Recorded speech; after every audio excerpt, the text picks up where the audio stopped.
Facebook has been hard to miss this week as it struggles to cope with an unfolding scandal over the way data analysis firm Cambridge Analytica got hold of information about 50 million users.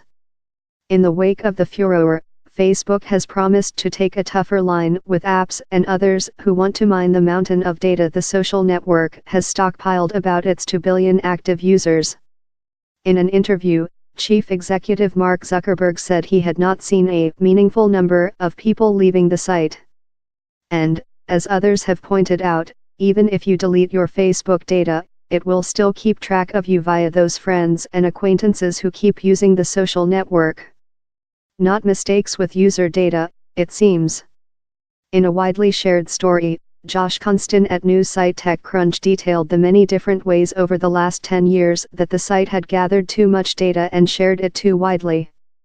Throughout that decade of missteps, Facebook grew almost without a hiccup. Just as in the early days of the web when a lot of people thought that Google was the internet, now many look at it only through a window that Facebook provides. Despite this, some changes to the age range of Facebook's active users are becoming apparent.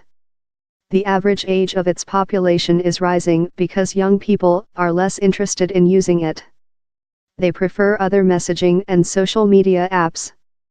However, that might not mean they escape it entirely, as Facebook owns a couple of services, Instagram and WhatsApp, that are popular with the younger crowd. It has often been said that if you are not paying for it, you are not the customer, you are the product, and it is a maxim that could be applied to a lot of websites.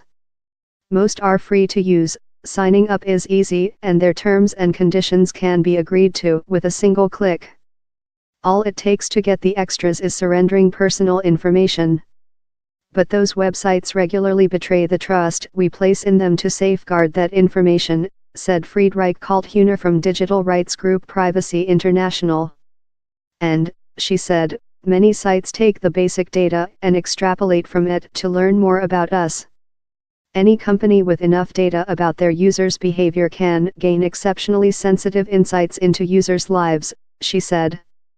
Few people realized that's what they were surrendering every time they used a service, and few appreciated that apps and other add-ons for popular sites were trawling for deep personal details, she added.